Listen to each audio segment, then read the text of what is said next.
Straight all day. You are now tuned into the show where you learn the discipline to show up day after day, to do the work, the confidence to put yourself out there boldly and authentically, and the mental toughness to continue showing up, doing the work, putting yourself out there, even when the success you've expected to achieve has yet to be achieved. And on top of all this, you get a huge dose of personal initiative. What is that, Dre?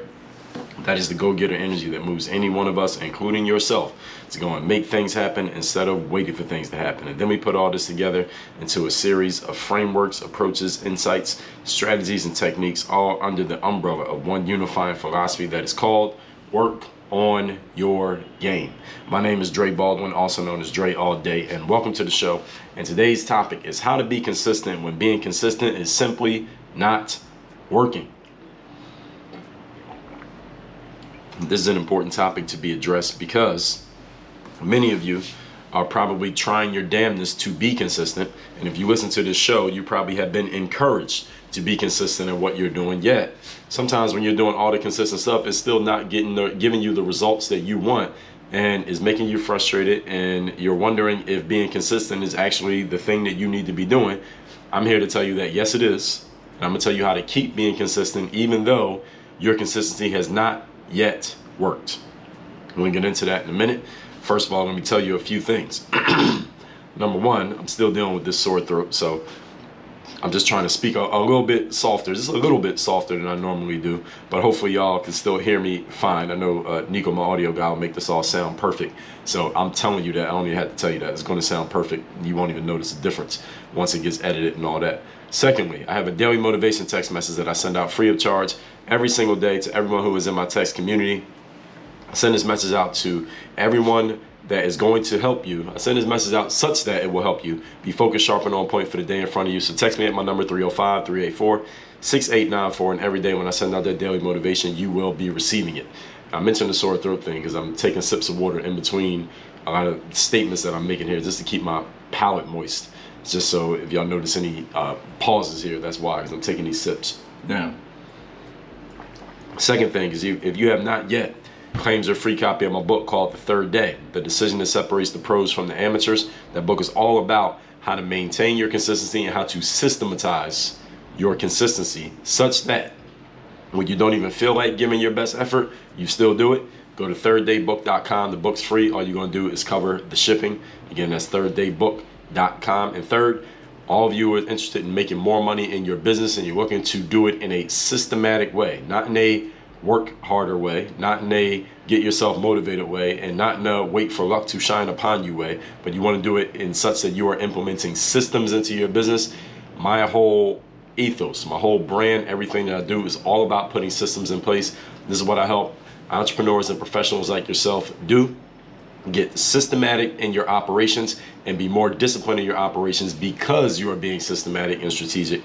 Go to workonyourgame.net. Watch the free training that I have there. At the end of the training, a link is going to pop up that will give you an opportunity to schedule a call to get on with me and talk about how we can implement this into your business. That is at workonyourgame.net.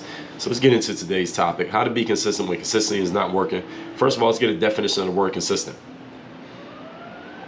It means acting or done in the same way over time.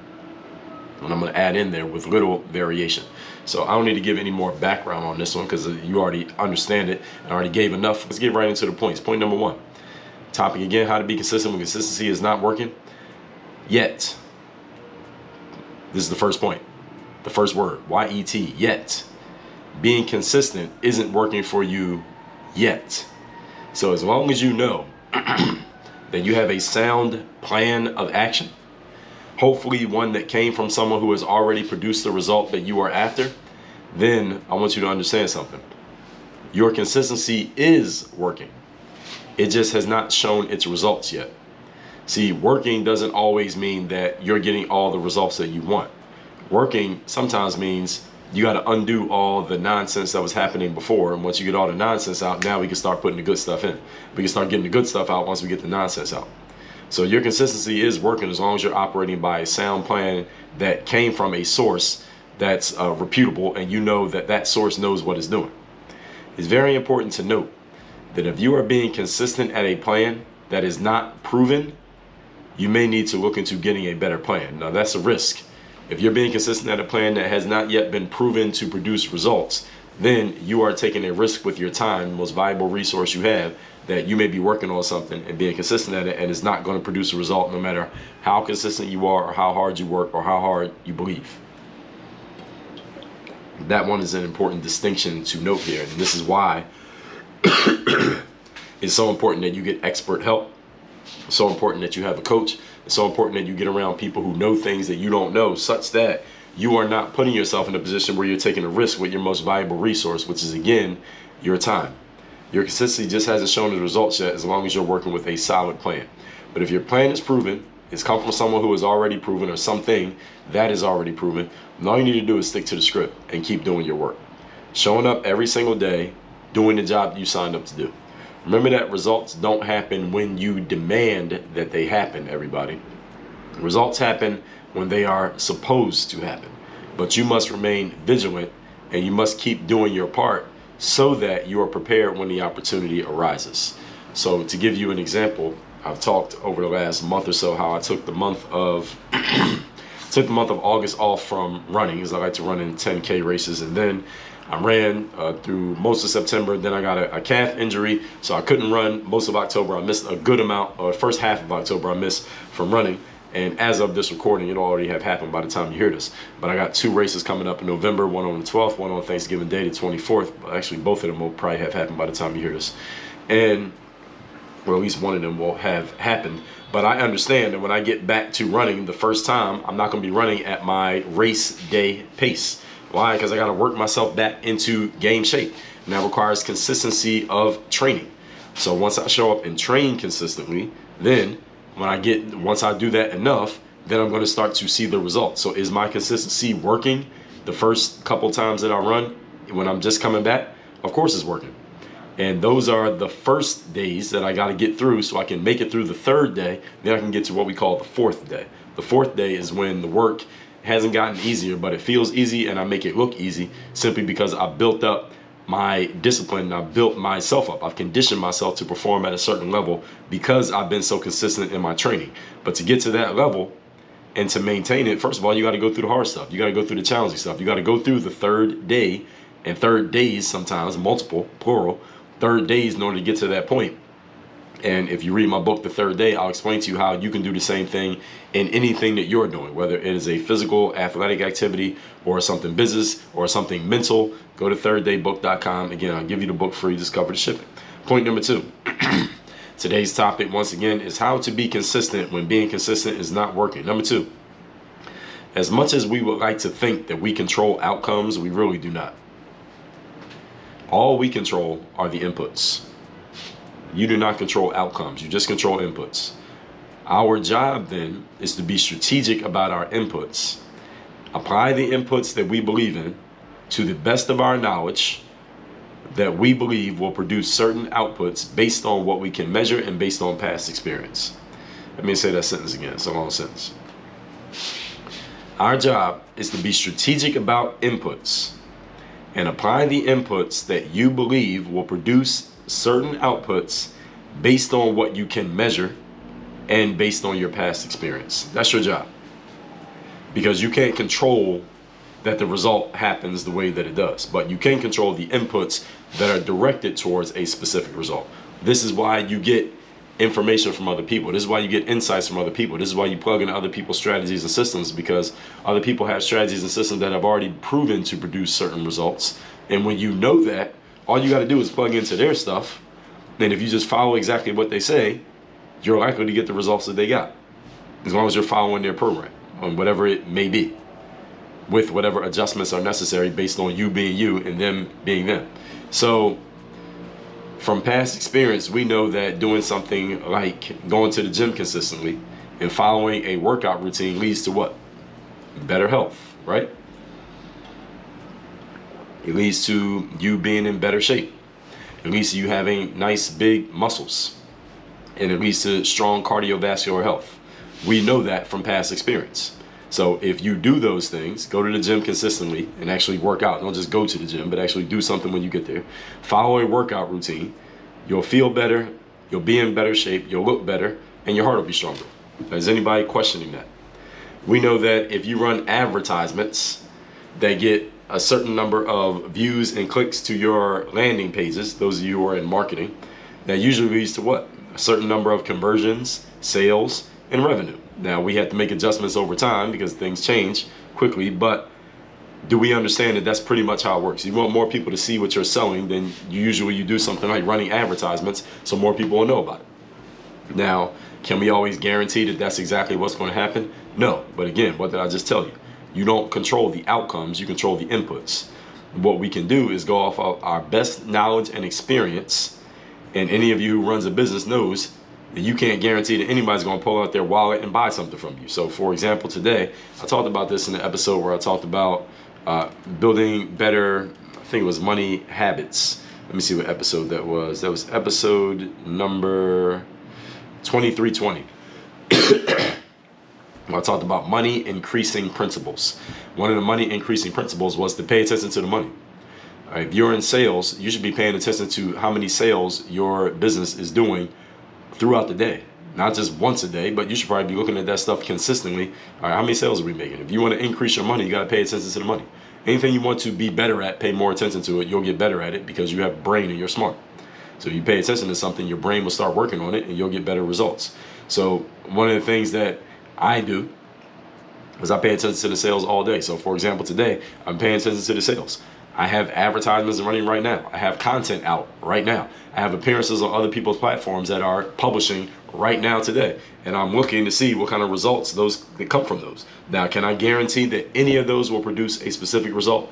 No, I cannot. But what I can do is make sure that I stay in the game and stay active to see what might take place. You follow what I'm saying? So you can't control the outputs, all you control is the inputs. So if you run a business, again, you can't guarantee that anybody's gonna buy anything from you, but based on your best knowledge and experience, you set yourself up to give yourself the best possible chance that that happens. So you know what the best practices are that create the best environment in which somebody might make a buying decision, hopefully a positive one to say yes.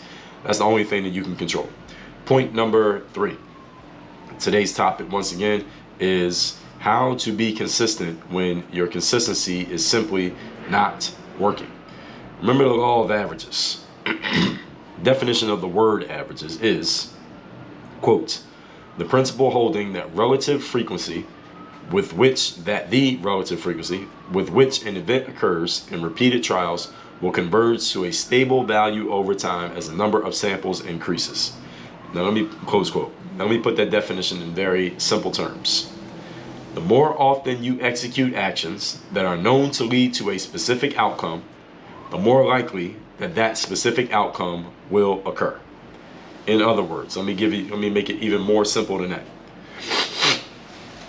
If you believe that running across the street in the middle of traffic may lead to you getting hit by a car, but you do it 1 or 2 times and you manage to not get hit by a car, you understand that if you keep doing it, running back and forth through traffic while cars are coming, eventually the law of averages is going to catch up to you and you're going to get hit by a car. Everybody understand what I'm saying? If you run full speed over some ice in the middle of the winter where you live, you know that running on ice will probably lead to you slipping and falling. But just because you ran over ice once or twice and didn't fall doesn't mean the law of averages isn't working. You run over ice enough times, eventually you're going to fall.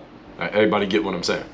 If you throw a pair of dice, you know that you can't guarantee which number is going to pop up unless you have some loaded dice. But if you roll the die enough, eventually the number 1 will come up, number 2 will come up, number 3, number 4, number 5, and number 6. Each one of them will come up eventually if you do it often enough. That is what the law of averages says, that when you know something is going to occur, if you do it often enough, just keep doing it, eventually that thing is going to happen. Everybody got it? You play basketball, you shoot enough shots at the basket, eventually one of them is going to go in, all right, even if you're not a good shooter. This is why consistency matters so much. So if you're a great, for example, face-to-face salesperson, you know that if you get face-to-face with somebody, they're going to close and you're going to make a sale. And you know that sitting down with somebody usually leads to you making money and them saying yes and a handshake and all the paperwork gets done and all that. That doesn't mean that every single conversation you have is going to lead to a sale. But it does mean the more conversations you have, the more sales you will make. Which means you should probably set yourself up strategically to have as many face-to-face conversations as possible, because you know the more of them you have, the more likely you're going to sell something. Everybody follow? Now, if you're a terrible salesperson, no matter how many conversations you have, on the other hand, you may not make many sales, because the law of averages says that you're not that good. So if you're a terrible salesperson and the first 2 conversations you have today close, that means one of 2 things. Either A, maybe you're getting better as a salesperson, or B, the law of averages is going to catch up to you and you might not make a sale your next 100 presentations because you just got 2 in a row. You got lucky. So doing more, everybody, quantitative change, that means doing more and more quantity. Doing more of something that you are not good at only leads to more not good outcomes. But doing more of something that you are good at, quantity of quality, leads to the opposite outcome. This is why I talked about in my book, Work on Your Game. I talked about the quality of quantity. And this is in my book, Work on Your Game, but you can get it at workonyourgamebook.com. There's a lot of people like to say quality over quantity. Well, sometimes that's true, but sometimes it's not. Sometimes you need quantity. When I sucked as a basketball player and I was trying to get better, I didn't need more quality. What I needed was more quantity of practice, because that was the only way I was going to get better. I needed to practice dribbling. I needed to practice shooting. I needed to practice on plyometrics so I could work on my athleticism. I need to do more of the practice that I had been doing so I could get better at the game. I needed more quantity so I can improve my quality. And many times in life, that's exactly what you need. I got better at doing this show over the last 6+ years because of the quantity of the amount that I did it. My quality improved because of the quantity of practice. That happens in a lot of spaces. Like my audio guy, Nico, who edits the show, he told me that when he first started working for me, he didn't have a bunch of other people who he was doing podcast audio editing for. But because he was editing this show, Work on Your Game, every single day, he became an expert at editing audio because he was getting practice every single day. 365 days a year, he was editing audio because I was sending him episodes to do every single day. He got so good at it, he's able to build a whole business around it. Now he has a whole bunch of clients. He has a whole business around editing audio for people's podcasts. So any of you who need a podcast audio editor, I can send you a good person who knows their stuff. If you like the way this show sounds, if the quality sounds good, okay, then I can send you someone who can help yours sound just like this. Now, I can't say anything to how good what you're talking about is, but it will actually sound good. I mean, the quality of the audio will be good. Now, I don't know what you're talking about, but you get what I'm saying. The whole point is, because he had the quantity of work to do, the quality of his skills improved. So sometimes you need a combination of both of these. And that's why you should stay consistent even when you feel like your consistency is, quote unquote, not working. So let's recap today's class, which is how to be consistent when being consistent is not working. Point number 1 is yet. Notice that your consistency isn't working yet. Key word. As long as you know that you have a good plan, one that came from someone or something that knows what they're doing, then you should stay consistent with it, because eventually things are going to start working out. Remember that results don't happen when you demand that they happen. They happen when they're supposed to happen, which means sometimes you got to stay in the game even when you're not getting the outcomes that you want. Point number 2, as much as we would like to think we control outcomes, we actually don't control anything. We don't control 99% of what happens in life. All we control is the 1%, which is what we do. We only control the inputs. We do not control the outputs. Our job is to be strategic about our inputs and put in inputs that we know and we have good reason to believe produce the positive outcomes that we want. And the law of averages states eventually we're going to get the outcomes that we want. Now, can we always guarantee that's going to happen? Of course not. But we can go off our best knowledge and experience and give ourselves the most possible opportunities to be successful. Point number 3, the law of averages says the more often you execute actions that are known to lead to specific outcomes, the more likely those specific outcomes will occur. This is why consistency matters so much. So if you do something that's risky and it doesn't hurt you, that doesn't mean you should just keep doing risky things because you didn't get hurt that one time, right? If you know somebody, if somebody tells you smoking cigarettes will lead to lung cancer and you're going to die, and you know somebody who's 100 years old who smoked cigarettes their whole lives, that doesn't mean you should start smoking cigarettes and you're going to live to 100 years old. You might die next week, or you might die in 10 years earlier than you were supposed to, because the law of averages. So if you're a great face-to-face salesperson, you want to have as many of those conversations as possible, because you know the more of them you have, the more likely you're going to make more sales. So you want to set up your whole business so you're making as many of those presentations as possible. So this is where the quality of quantity comes in. So the more you do something, often the better you get at it, as long as you know what you're doing. All that said, text me to get my daily motivation message free of charge to your phone every day. My number is 305-384-6894. And you want to make more money in your business, I have a free 45-minute training. I'll tell you exactly how I help people do this, and I'll give you a link to where you can schedule a call to work with me about doing this in your business. That is at workonyourgame.net. Set aside 45 minutes of your time to watch the training. Otherwise, it's completely free. Work on your game. Dre all day.